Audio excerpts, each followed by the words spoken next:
James is a mixed traffic engine. He can pull both freight cars and coaches. He's proud of his smart red paint, and so is his driver. Everyone says you brighten up their day, James. As if James needed to know that. He already thinks he's the best thing since sliced bread. The only thing better than James at this moment was his signature theme. Without it, James would not be James. But being that he was not self-aware of the music playing in the background, he always thought he was the best anyway. Percy and Thomas knew he wasn't the only important one, though. But that didn't stop him from boasting to the other engines. I'm the pride of the line. You're only a goods engine. I pull coaches, too. Not as much as I do, but Sir Topham Hatt has plans for me. What plans? Wait and see. Oh dear, he thought. Now what'll I do? This setup sounds oddly familiar. Ah, yes. Remember back in Season 2 with Percy and the Signal? Percy played the same kind of joke on James, where he was told Top Hat had him in mind for something when really that wasn't true. And later on, they both got in trouble. So now, it seems as though James is learning a bad habit from Percy. But why doesn't he realize this is a bad move? I mean, he already knows he dug himself a hole, so...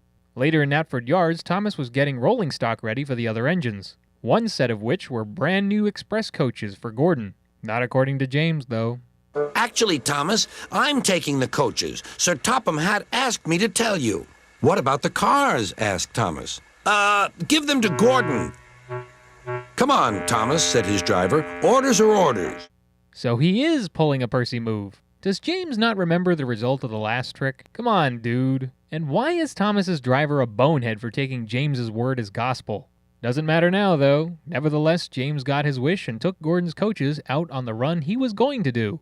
When Gordon arrived, he was frustrated to discover what was left behind for him. Even Gordon's driver was annoyed at the switch and go. I wonder what the drivers do for each engine. Do they blast each other too when their respective engines play games? Not like James was going to get far, though. Top Hat found him shortly at Ellsbridge Station. Some jokes are funny, but not this one, James. You have caused confusion. Yes, sir, said James. You will now stay in your shed until you are wanted. What was that line from the big man? You have caused confusion and... Well, we almost got the whole catchphrase. Maybe next time he'll say the whole thing. Of course, knowing how quickly everyone hears about the mistakes made on the railway, James got little rest from the other engines. It was his fault, so I can't exactly ask the engines to let up on him. After all, he did lie to Gordon and Thomas. Luckily for James, Top Hat only had him stay in Tidmouth Sheds for one day. Even Thomas was kind enough to James after he returned to work. Hello, whistled Thomas. Good to see you out and about again. I'm sorry I tricked you, said James. Are these my cars? Yes, replied Thomas kindly. They are pleased to have you back. You know, I'm beginning to see a common trait in Thomas in this season so far. Notice Thomas has barely been angry with anyone recently? I still remember back in seasons 1 and 2, Thomas was rather ungrateful and snobbish. Here, he seems to roll with whatever's going on. Another example of this is how lighthearted his response is to James right after being fooled. He doesn't say one thing rude to James. He greets him warmly and moves on. I like that side of Thomas. It makes him a much more likable lead character. So at that, James did his work with no fuss, and when he finished, a railway inspector found him and asked for a lift back to Knapford Station.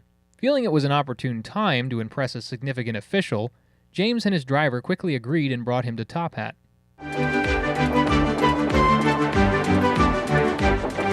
Sir Topham Hatt was waiting on the platform, and the railway inspector greeted him warmly.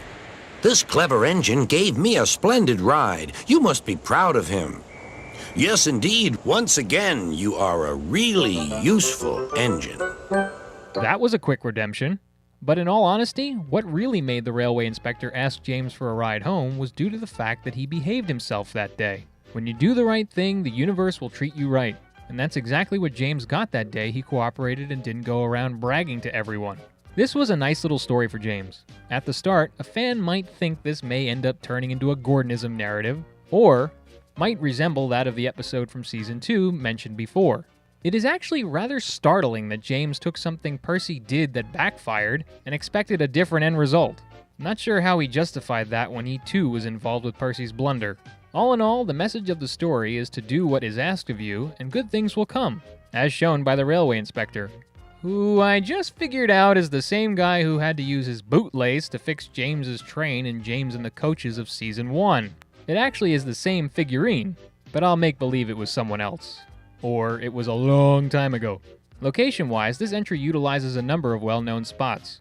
Places like Tidmouth Sheds, Knapford Harbor, Knapford Station, Henry's Forest, and Ellsbridge Station are seen. There are also brief shots of the Sodor Shipping Company, which has a good backed-up view, as well as Wellsworth Station. Lastly, at the very beginning, there's a shot of the Vicarage Orchard where Trevor lives, from a different perspective. Looks good. Finally, for music, this episode had only two major motifs. The first being Sir Topham Hatt when he scolds James, and the other, obviously, being James's, which is heard 3 to 4 times in this entry. All in various keys throughout, and they're all wonderful versions. Next episode is Thomas, Percy, and the Post Train. Thanks for watching.